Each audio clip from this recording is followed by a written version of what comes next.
Imagine you've just bought a new laptop. You had to choose between a MacBook and a Windows PC. You pick the MacBook.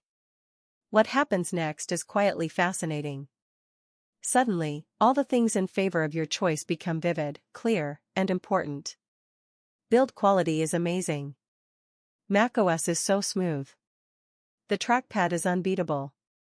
At the same time, the downsides fade into the background. The price? Well, quality costs. The lack of ports? I don't really need them. And when someone mentions Windows, you effortlessly recall every crash, every ugly interface, every annoying update you've ever seen. Your mind is building a story. I chose correctly. That story is choice supportive bias. Choice supportive bias is not about how you make a decision. It's about how you remember it afterward. Once a choice is made, the mind quietly edits reality to protect that choice. It does two things. It polishes the option you chose, amplifying its strengths and softening its flaws.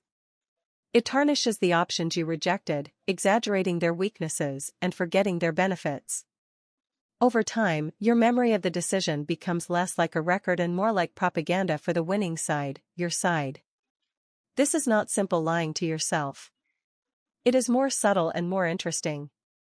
Our memory does not store perfect snapshots, it stores interpretations. When you look back, your brain asks a simple question. If I chose this, it must have been the better option. What would the world look like if that were true? And then it reconstructs the past to match that belief. Psychologists have shown that this happens in very controlled ways. People are asked to choose between two options, 2 cars, 2 pairs of shoes, 2 job candidates. Later, when they try to recall the features, they consistently misremember them in favor of the option they chose. Positive traits migrate into the chosen option. Negative traits migrate into the rejected one. Sometimes, people even remember advantages that were never actually mentioned, invented out of thin air to support what they picked. The important point is this. Your confidence that you chose well can be, at least partly, manufactured by your memory. Why would the mind do this? One likely reason is regret reduction. Regret is painful. If every decision you ever made stayed open, fragile, and debatable, life would be psychologically exhausting. So the mind settles the argument by rewriting the past in your favor. I chose it, therefore it was good. That is more comfortable than I chose it, and I might have been wrong. In that sense, choice supportive bias is a kind of built-in self-defense mechanism. It protects your sense of competence, your identity, and your emotional stability. These are not trivial things. A bit of self-flattering distortion can help people keep moving forward instead of being paralyzed by second-guessing. But there is a cost.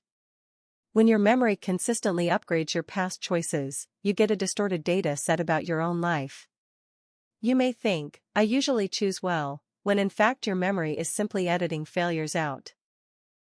You may stick with bad products, bad strategies, or even bad relationships because your recollection of how they started is too kind. You might reject valid criticism of your choices, because it conflicts with the story your memory has already locked in.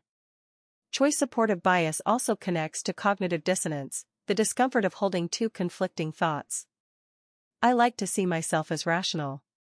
Versus, I may have chosen something that wasn't optimal. To reduce that tension, the mind changes the story, the choice becomes better in memory than it was in reality.